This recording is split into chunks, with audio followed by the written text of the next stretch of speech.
Greetings to all of those who are watching. I'm Bernard Scott, the head coordinator of an organization known as the Mid-South Intellectual Endeavors. Today we're in Wilmette, Illinois, at a temple of a religious group called the Baha'i Faith. I'll be telling you guys a little bit about that religion a little bit later on. I'm sure there are some tour guides in there that are going to tell you guys a little bit about it. There are certain sections of this temple in which we cannot go, especially the worship area. But we're going to give a quick walkthrough around here. We're going to show you guys the gardens. We're going to show you guys the Welcome Center and a couple of other points of interest around here. Thank you for watching.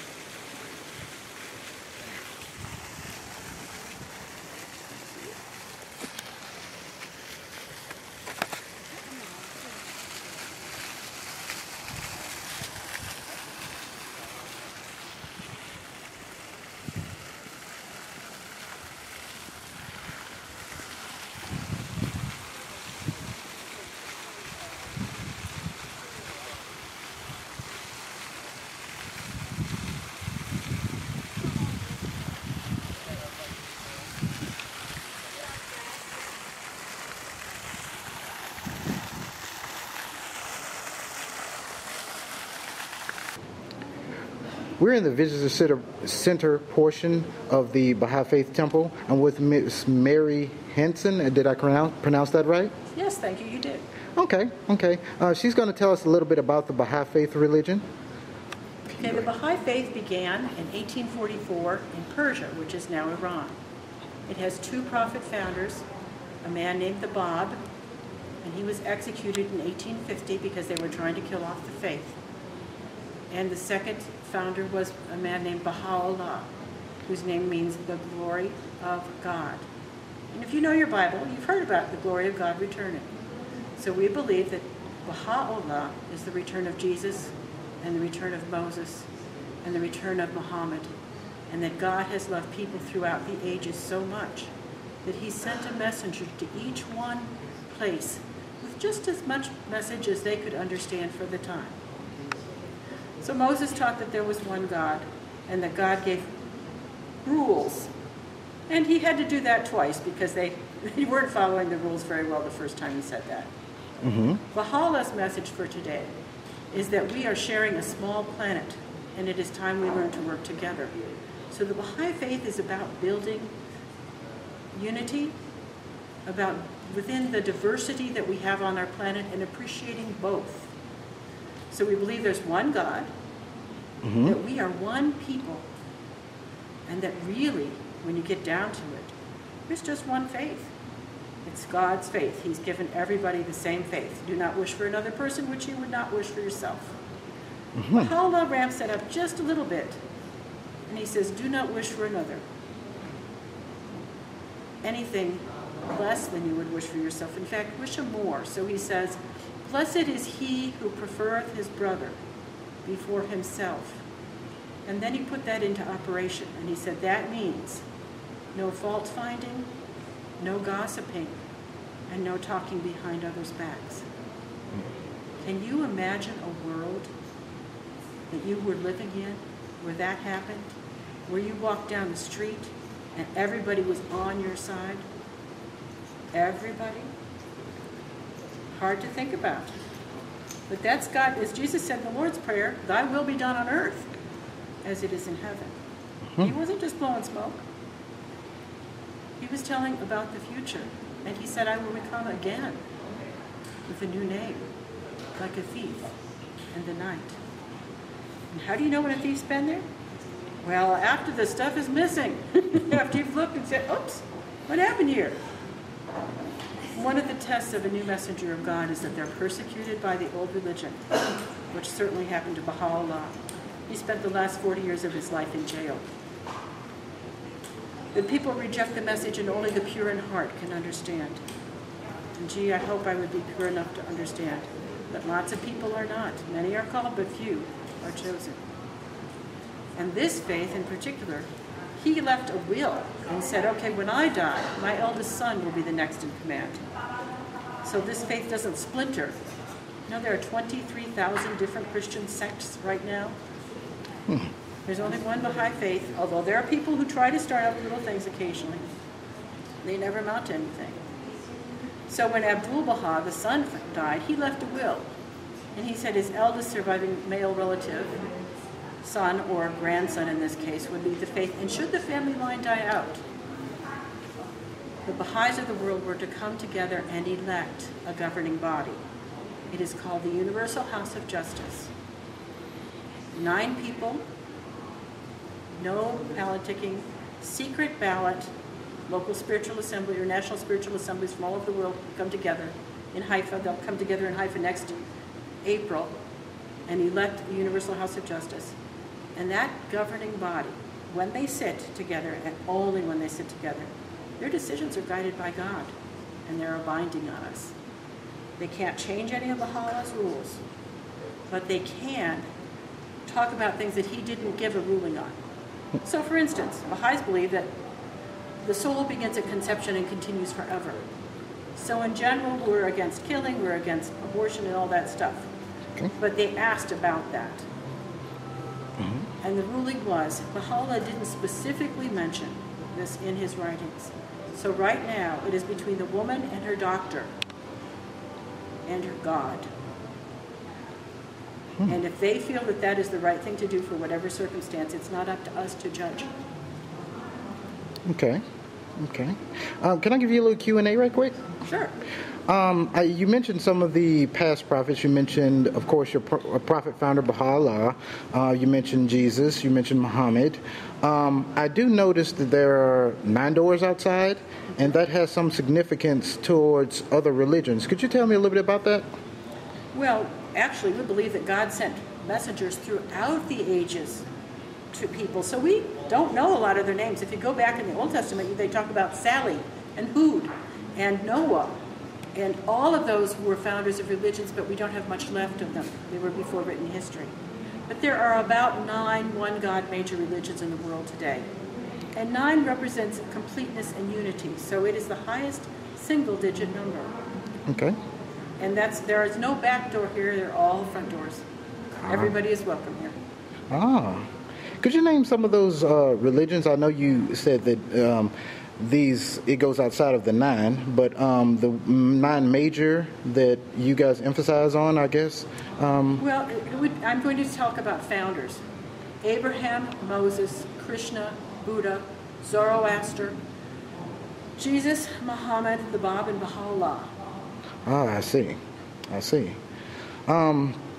I think the major concern that most people have about the Baha'i Faith is that a lot of people have said that, well, you guys may have proclaimed that in some way that these religions are all interconnected in some way, are all true revelations from God, but some of them are mutually exclusive. Some of them, like as far as Christianity, may emphasize on the Trinitarian theory or say that Jesus is the only way, the truth, the way, and the light, and Muhammad taught some things that contradict the Christian religion, and Zoroastrianism goes a little bit different than that religion. And some people would ask, how do you console these differences? Well, in 2 ways. One is that as each religion grows up, whether we want to or not, as human beings, we insert a little bit of our understanding. Okay. The Trinitarian part of Christianity didn't come around until the Council of Nicaea, which was 300 and some years after Jesus died. Right. So, is it true that, and in the Hindu religion, some Hindus will say it's not a one-God religion, that they have all these gods. Mm-hmm. And others will say, well, it is a one-God religion. All these gods are just aspects or virtues or qualities of God. Mm-hmm. I think God can push the reset button, frankly. And that's why he does send a new messenger. And to me, when I was a Christian, what bothered me was that only Christians were saved. And I said, what about all those other people? God didn't love them? They aren't his creatures? Doesn't make sense to me. Gotta make sense. Mm-hmm. Well, it does make sense if God loved them and gave them a messenger with that much message. Abraham, one God. He came to a family of idol makers.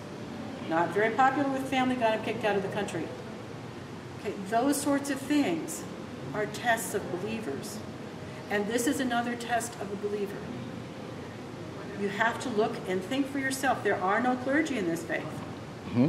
This is very much you have to look and read the writings, and does this resonate? In fact, when I became a Baha'i, I asked Jesus. I said, Jesus, this seems to be right, but I want a sign. And I know it's okay one time to ask Jesus for a sign. Not every day, but one time. So I woke up the next morning and there were 3 songs going through my head. I don't know how to love him from Jesus Christ Superstar.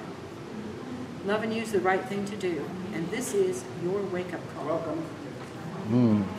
And I became a Baha'i. 12 years ago, and I have not regretted it because I'm still a Christian. I became a much better Christian after I became a Baha'i, actually. Because this is a tough thing to live. No gossiping, no fault-finding, no backbiting. It's really tough. No road rage. Holy cow. You want me to be perfect? I can't.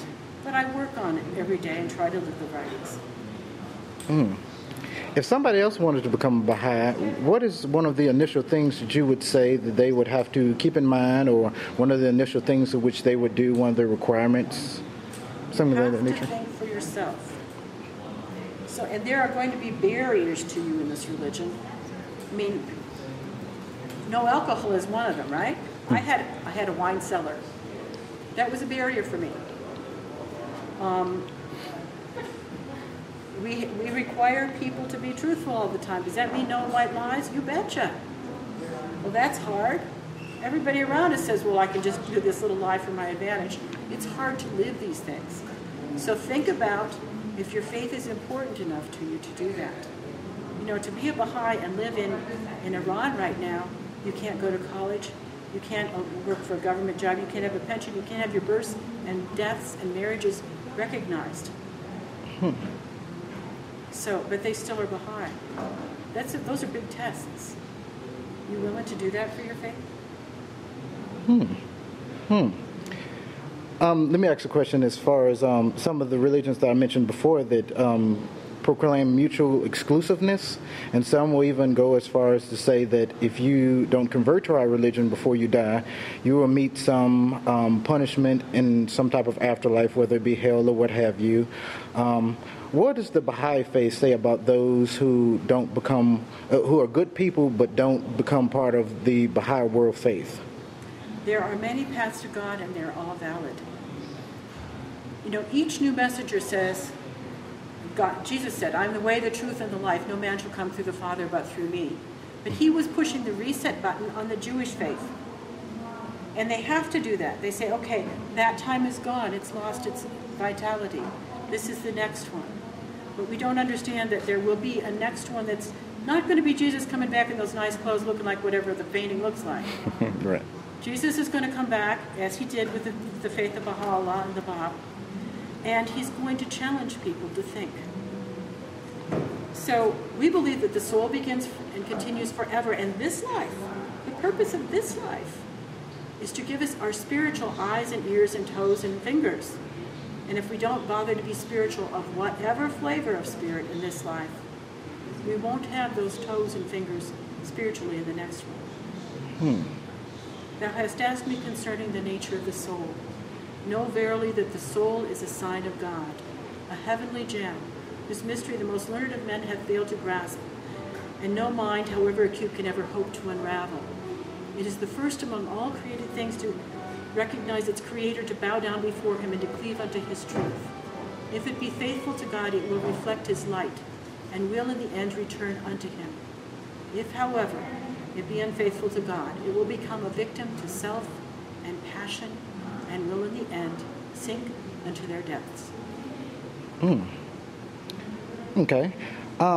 Another quick question. A lot of people in a lot of religions will proclaim that if your prophet founder is true, then what miracles did they do? Everybody's looking for a miracle sign of some sort, whether it be Moses parting the Red Sea, Jesus healing the sick and the dead.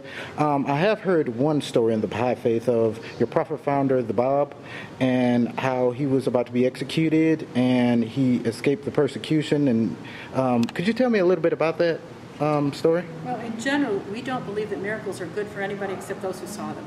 Okay. So in general, we don't put much stock with them. They're not really proofs of a messenger of God that much. But the Bab was set to be executed, he and his follower, by 750 rifles. And the man, Sam Khan, who was the head of the rifle brigade, said, you are a genuine person and I don't want to do this. And the Bab said to him, if your faith be true, then it will be okay. Do what you're supposed to do. So he got his 750 rifles together, and they shot at the Bab. And when the smoke cleared, because this was the olden days now, when the smoke cleared, the Bab was gone, his followers were there, and neither of them had been touched by any rifle bullets. Sam Khan took his troops, and they left. They said, this is not right. They got another group in. And the Bab they found in the cell where they had left him, and he said, I wasn't ready before, but I'm ready now. I'm ready to die. Let's go do this again. So they hung him up, and that group of 750 rifles shot him. And there wasn't much left of him after being shot that much. But the Baha'is of the time took his remains and put them in a wooden box and hid them for the next, I don't know, 20, 60 years, something like that, 60 years I think, until they could be buried on the side of Mount Carmel in the Ottoman Empire at that time, but it's now Haifa. Haifa, Israel? Haifa, Israel. Okay. And that's where the Baha'i World Center is. That's where the Universal House of Justice meets, on the side of that holy mountain, very close to the Cave of Elijah. And there's a Carmelite monastery there. It's a very holy place, of course. It is the Holy Land. And it's holy to us because Baha'u'llah spent his last days there. Okay. Now, you mentioned the temple in Haifa, Israel. To my understanding, there is only one Baha'i temple per continent. Am I correct? That's correct. But there is no temple in Haifa. It is a mausoleum. It's a tomb. Ah, I see. There's one per continent. The next one is being built in Santiago, Chile. And now we're going to be branching out. And actually, we're going to be building a few more per continent. Africa is one of the first places they'll have an additional temple. Oh. So now it's in Uganda, and I think the other place is, I forget exactly which country it is. But they're also now having a second temple in Africa. Okay. And is the Baha'i Faith in any way mutually exclusive to any race or creed, color, anybody? This is the faith of peace. It has to respect and work with people all over this world, and it is the second most geographically widespread faith in the world, per Encyclopedia Britannica. So, no, there is no one that we keep out. You know, you have to love the sinner, but not love his sin. And Baha'u'llah teaches us that we are all created noble. Noble have I created thee. Wherewith dost thou abase thyself? Rise then unto that for which thou wast created. And this, O servant. So it isn't as some people have proclaimed that we are born sinful. It believes that people are born righteous. We are born that people are born, believe that people are born righteous and noble. We're made in the image of God. That's said all over the Bible. Okay, if we're made in the image of God, how could we be made sinful? We were made pure. We certainly have to deal with our own sins, and we make plenty of them. But there is very little that we have to, sins of the fathers. If we don't deal with global warming pretty soon, we're going to have to deal with the sins of our fathers, right? Right. Those sorts of things. Racism in this country, if we aren't dealing with that actively and openly, then that's a problem. Those are the sins of our fathers. We have to deal with those. Those are the kinds of sins of our fathers we have to deal with, but not Adam's sin way back then.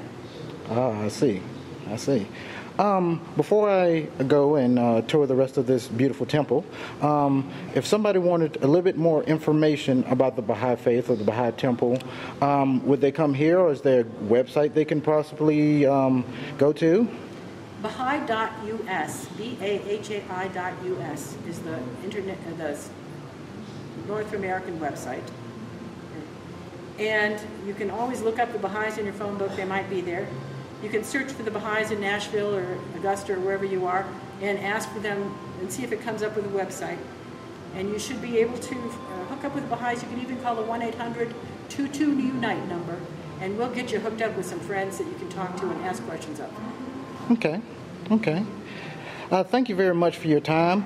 One final question, just for liability reasons. Is it okay if I can put this video recording of you on YouTube or on our website, which is www.midsouthie.com? I think that would be fine.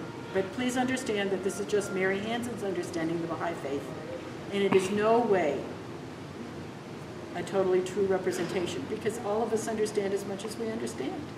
I see. Okay. What other parts can I not go to around here? I know that I can't go upstairs because... Go around on this floor is fine. Okay. Oh, that's another thing. In case anybody else wants to come to this beautiful temple in Wilmette, you were telling me how there's no video recording, there's no video taking pictures of it. Upstairs. The only words that we say during our services are readings from the sacred texts of the world's religions on a theme. Okay. So it would be, say, the theme of peace, and we can go to a website and say, okay, I want the readings from the Hindu and the Buddhist and the Baha'i traditions, Jesus tradition on peace. And then we can put together a program. On Sundays, you want to come on the first, second, or third Sunday because there is an a cappella choir that sings, as well as the readings. There's no sermon, there's no collection, you can't even give money to this faith. Okay. Okay. Places of interest around here. And we're going to kind of get mobile for a little bit. Could you show me some places of interest that I could go to? At the top. Okay. This is actually in the worship area. It's actually in the worship area, and it has the greatest name, which is this. And this says Yah Baha'u'llah Baha. Okay. And it reminds that Baha'is that this is the day promised by all religions when the lion will lie down by the lamb. Ah, I see. And it's an invocation. It's a prayer to God. Okay. And then we have a picture of the Bob's mausoleum in Haifa, the tomb. Okay. I'm just going to change this out because it's in Spanish now, and I suspect this gentleman would like it in English. You want English? Yeah. What other language do you have? Spanish. Okay. So you guys have a pretty diverse crowd here. Do you get many diverse races here? Absolutely. We have every race here. Absolutely. So it's not just the Baha'is to come here. Oh, no. This is open to everybody. And then this is the cornerstone. And a little old lady prayed that she didn't have any money to give this temple. She wanted to give it something. Okay. So she prayed and got a vision that said getting stone. And she went to a construction site on the south side of Chicago, or on the north side rather, and with great difficulty she brought it up here. And her wagon broke right here. Wow. And people thought this looks kind of ugly. And so they let the grass grow up on it. But the carved, beautiful stone that was supposed to come from Burma didn't. And so when Abdul Baha came to dedicate this land, he said, now get me this stone. And he set that stone right here. And he said, with this stone, the temple is already built. And if you go to the 119th Psalm, I think it's about verse 23, it talks about the temple built with the stone the builders rejected. And it's talking about, of course, the messengers of God for that day are always rejected by the prior religions. Mm-hmm. But we also think they might be talking about this temple. The last 40 years of his life in various prisons. This is the last one that he spent his prison in Akka, which is across the bay from Haifa. And he was there from 1868. They put him on house arrest and asked him to leave the prison several years after that, and he died in this area in 1892. We have about 85% of his authenticated writings in a vault on the side of Mount Carmel. So we have a picture of him, a photo, and we also have his writings in Arabic and Persian on the side of Mount Carmel. Wow. And that's a group of Baha'is around the world coming together to elect that Universal House of Justice. And there are 9 members, in my house, understanding? Yes. Okay.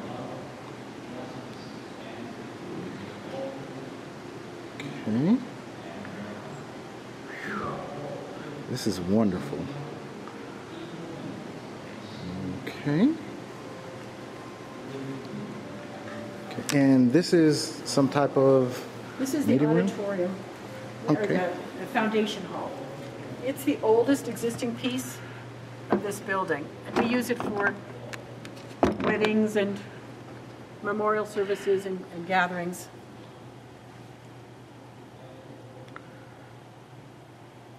Okay. Do you guys also do any type of worshiping here, or is it done upstairs, all upstairs? You know, we say prayers in here sometimes. Certainly during the memorial services there are prayers. But it's not, generally we go upstairs. Upstairs seats 1,200 people, so it's usually, we don't come here to worship per se. This is a gift to the people of North America. We worship in our communities. Okay. Okay.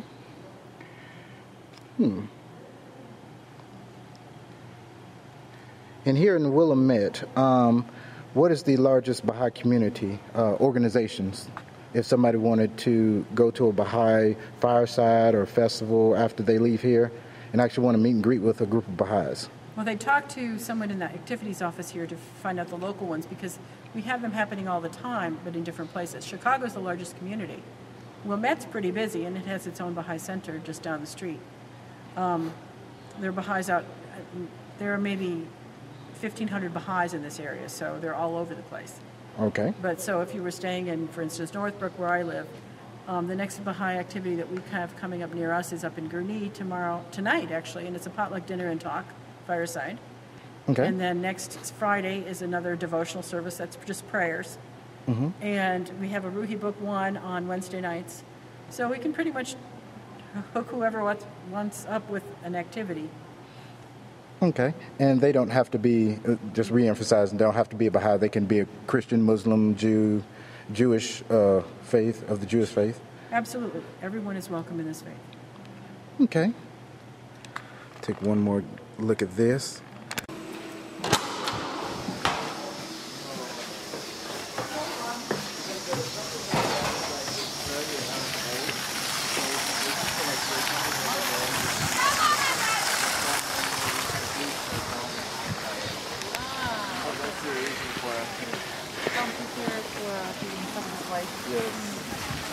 So like you don't have to just get bored with that.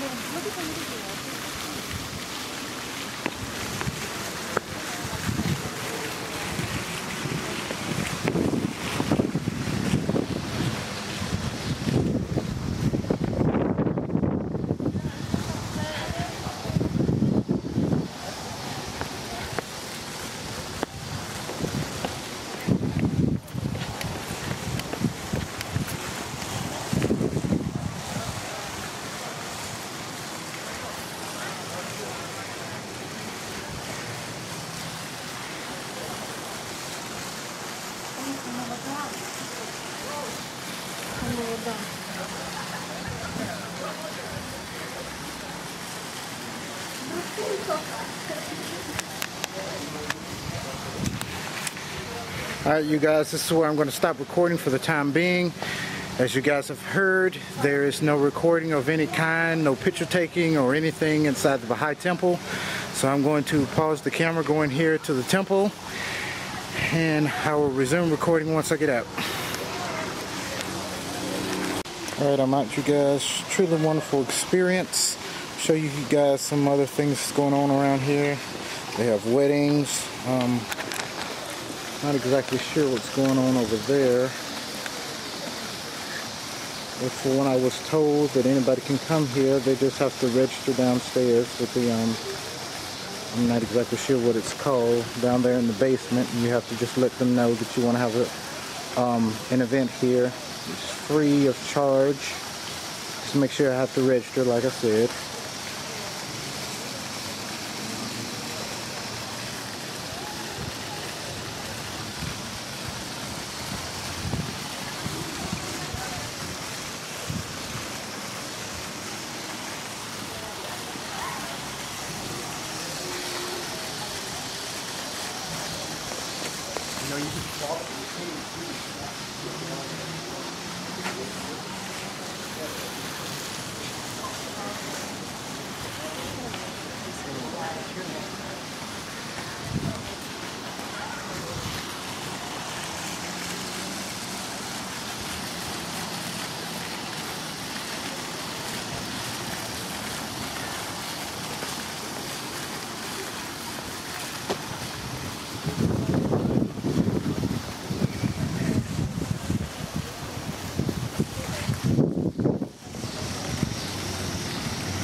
without grabbing it.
Yes.